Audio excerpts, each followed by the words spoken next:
नमस्कार मित्रों, जया लिटरेचर में आपका पुनः स्वागत है और मैं हूँ डॉक्टर जयंती।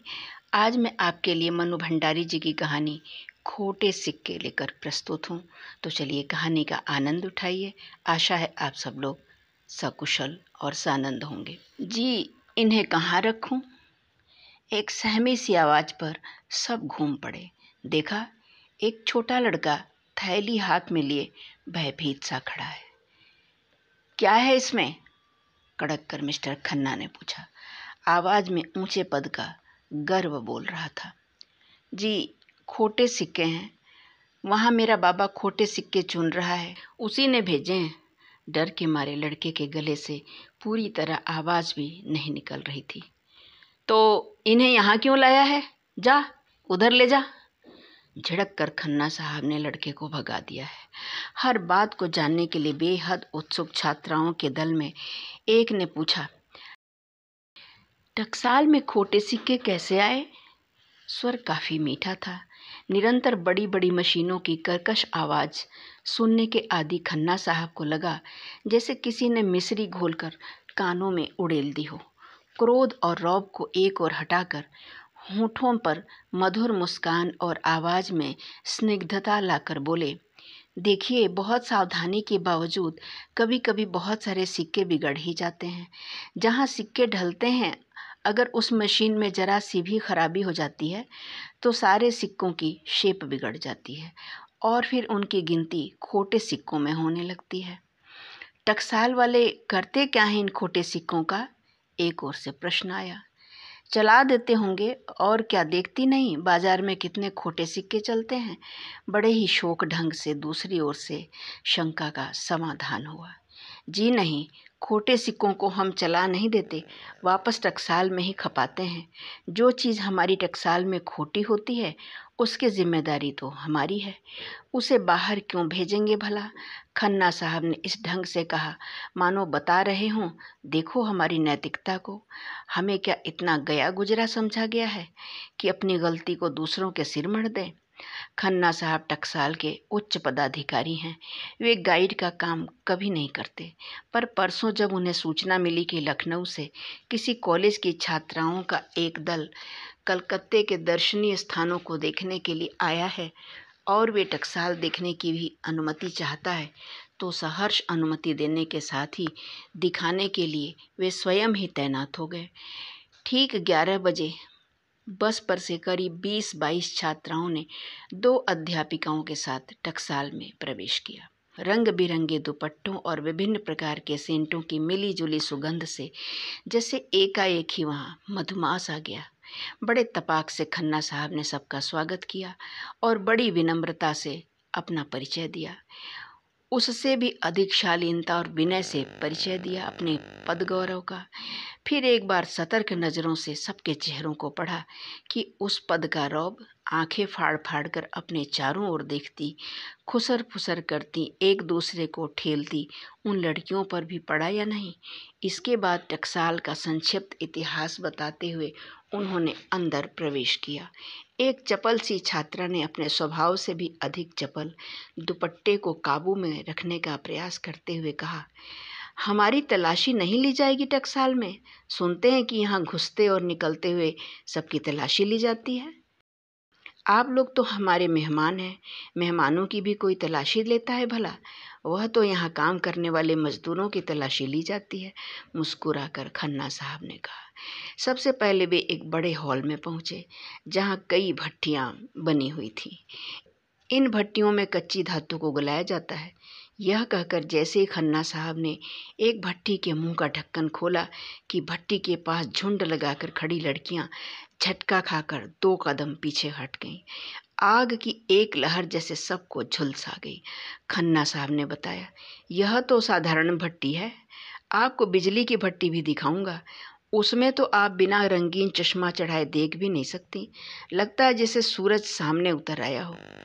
इसके बाद उन्होंने सारी प्रक्रिया समझाई कि किस प्रकार कच्ची धातु को गलाकर सिक्कों के उपयुक्त बनाया जाता है और उसके लंबे लंबे बॉर्स बनाए जाते हैं। बड़े धैर्य और रुचि के साथ वे हाथों का संकेत कर करके समझा रहे थे और सारी छात्राएं उसके चेहरे पर यूं नज़र गड़ाए सुन रही थी मानो वहाँ का सारा ज्ञान सोख लेंगी। खन्ना साहब कोई चीज़ हाथ में उठाते तो 20-22 सिर इस तरह चारों ओर से घिराते मानो गुड़ की डली पर मक्खियां बैठ गई हों। जिस किसी भी हॉल से वे गुजरते वहाँ काम करने वालों की गति अपने आप ही बढ़ जाती। वे और अधिक मनोयोग और कुशलता से काम करने लगते। कभी कभी खन्ना साहब किसी मशीन के पास खड़े हो जाते और रोबीले स्वर में हुक्म देते, मशीन चला दो। झटके से मशीन चलाई जाती और खन्ना साहब उसका ब्यौरा समझाते। साथ में आई हुई अधेड़ावस्था की अध्यापिकाएं शुरू से ही खन्ना साहब की उपेक्षा पा रही थीं। उन्हें खन्ना साहब की लड़कियों में यह आवश्यकता से अधिक दिलचस्पी और आकर्षण अच्छे नहीं लग रहे थे। वे ठेलम ठेल में कभी कभी जाने अनजाने में लगे हल्के फुल्के धक्कों को भी काफ़ी संदेह की नज़र से देखकर जब तब छात्राओं को फटकार देती थी। तुम लोग सिर पर ही क्यों चढ़ी जाती हो? दूर रहकर क्यों नहीं देखती? सुनी? और एक बार छात्राओं के झुंड और खन्ना साहब में संतोषजनक दूरी उत्पन्न कर देती। पर छात्राओं की अत्यधिक जिज्ञासा और आतुरता तथा खन्ना साहब की आवश्यकता से अधिक रुचि में वह दूरी कब और कहाँ खो जाती कोई जान ही नहीं पाता। घूमते घूमते वे एक बड़े से हॉल में आए जहाँ की दैत्याकार मशीनें कान के पर्दे फाड़ फाड़ देने वाली आवाज़ में बेतहाशा दहाड़ रही थी। खन्ना साहब के शब्द उसी भीषण गर्जना में ही खो जाते थे। परिस्थिति का फ़ायदा उठाकर मुंह को अति निकट लाकर वे बता रहे थे, यहाँ पर तैयार धातु के बड़े बड़े बार्स को पतला किया जाता है। छात्राएं मशीनों से काफ़ी दूर खड़ी थी, फिर भी उनका शरीर जैसे झुलसा जा रहा था। आग से लाल लंबी लंबी सलाखें पटापट ऊपर से नीचे गिर रही थीं और नीचे हाथों में बड़ी बड़ी संडासियाँ लिए मजदूर उन सलाखों को उसी गति के साथ उठा उठाकर पास ही पानी की नालियों में पटकते जा रहे थे। नालियों का पानी बुरी तरह खौल रहा था और उनमें से गरम गरम भाप उठ रही थी। आकार प्रकार को देखकर ही जाना जा सकता था कि ये सलाखें उठाने वाले जीव मनुष्य हैं, वरना उसके भाव शून्य चेहरे और मशीन की तरह निरंतर खट खट चलते हाथों को देखकर मशीन का ही भ्रम होता था। शोक, हसीन और कमसिन छात्राओं की उपस्थिति भी उन मजदूरों की गति में किसी प्रकार का व्यतिक्रम उपस्थित नहीं कर पाई।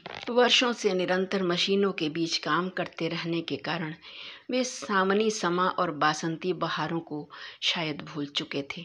उनकी रगों का खून शायद जलकर राख हो गया था। जिंदा रहने के लिए बड़ी तत्परता से वे मौत से खेल रहे थे। लड़कियों के चेहरे दया और भय से आक्रांत हो उठे। हाय राम, कैसा खतरनाक काम है, एक ने कहा। दूसरे ने उससे भी अधिक सहानुभूति से कहा, मैं तो इतनी दूर खड़े खड़े ही भुरता हुई जा रही हूँ, ये पास रहकर कैसे काम करते होंगे? एक ने खन्ना साहब से पूछा, यह तो बड़ा ही खतरनाक काम है, जरा सी चूक में सलाख सीधी टांग पर ही आ गिरे। जी हाँ, सो तो है, बहुत सी दुर्घटनाएं होती हैं। अभी कोई 2 महीने पहले ही एक आदमी की दोनों टांगें कट गई। सच? फिर भी ये लोग यह काम करने आते हैं, अपनी जान को जोखिम में डालकर? किसी ने पिघल कर पूछा। काम करने? अरे एक की जगह खाली होती है तो 50 टूट पड़ते हैं।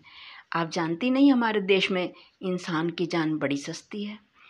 चलो बाबा यहाँ से, यहाँ तो अब देखा नहीं जाता। इस बीभत्स दृश्य को देखना उन लोगों के लिए शारीरिक और मानसिक दोनों ही दृष्टियों से असह्य हो रहा था।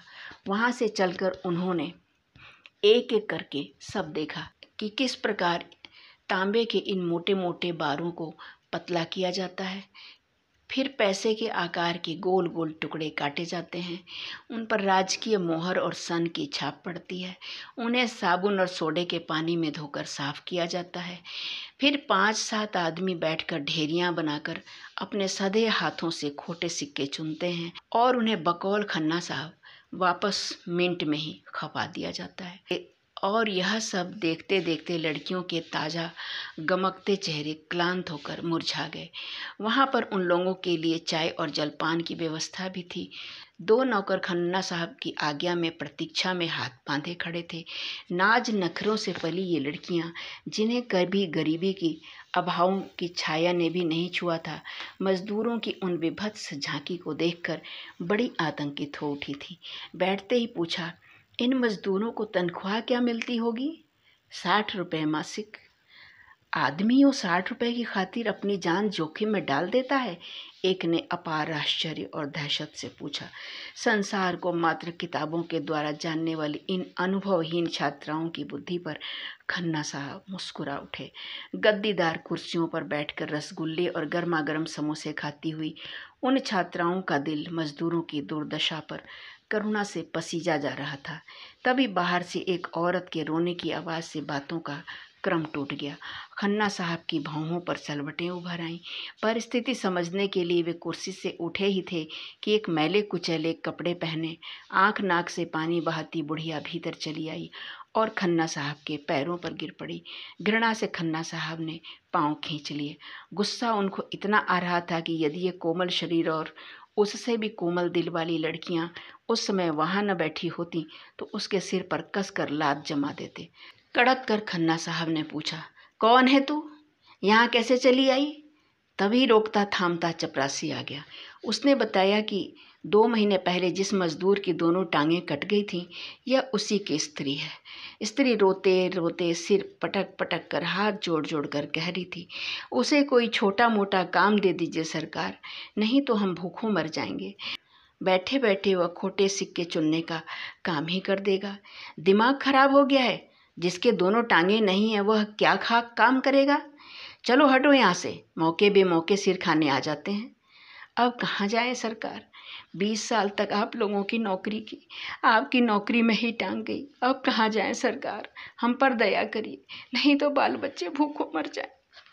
नौकरी में टांग गई तो मुआवजा नहीं मिल गया 200 रुपये? अब क्या जागीर लिख दूं उसके नाम? चपरासी, बाहर निकालो इसे। मेरे आदमी को बेकार कर दिया, अब वह कहाँ जाए? उसे यहीं कोई काम दे दो हुजूर, नहीं तो। पर वह वाक्य पूरा करती इससे पहले ही चपरासी उसे घसीट कर ले गया। लड़कियों के चेहरे पर व्याप्त करुणा को देखकर खन्ना साहब के लिए सफाई पेश करना ज़रूरी हो गया। बोले, टांगें कट गईं तो हमने 200 रुपये मुआवजे के दे दिए, और हम कर भी क्या सकते हैं? यूँ इन लोगों को यहाँ बिठाना शुरू कर दें तो टकसाल अपंगों का अड्डा ही बन जाए। आए दिन ही तो ऐसी दुर्घटनाएं होती रहती हैं। इसके बाद बड़ी कुशलता से उन्होंने बात का प्रसंग बदलकर ऐसे चुटकुले सुनाना शुरू किया कि लड़कियां हंस हंस कर दोहरी होने लगी। अभी आप सुन रहे थे कहानी खोटे सिक्के। लेखिका थी मन्नू भंडारी। कहानी आपको कैसी लगी कृपया बताइएगा। अभी आप सुन रहे थे मन्नू भंडारी जी की एक अत्यंत मार्मिक और समाज की सत्यता और कठोरता को उजागर करती कहानी खोटे सिक्के। चैनल पर नए हैं तो कृपया मेरे चैनल को सब्सक्राइब कर लीजिए। यदि आपको मेरा वचन स्वर पसंद आया है तो कृपया लाइक कर दीजिएगा और मेरे चैनल को सब्सक्राइब कर लीजिएगा।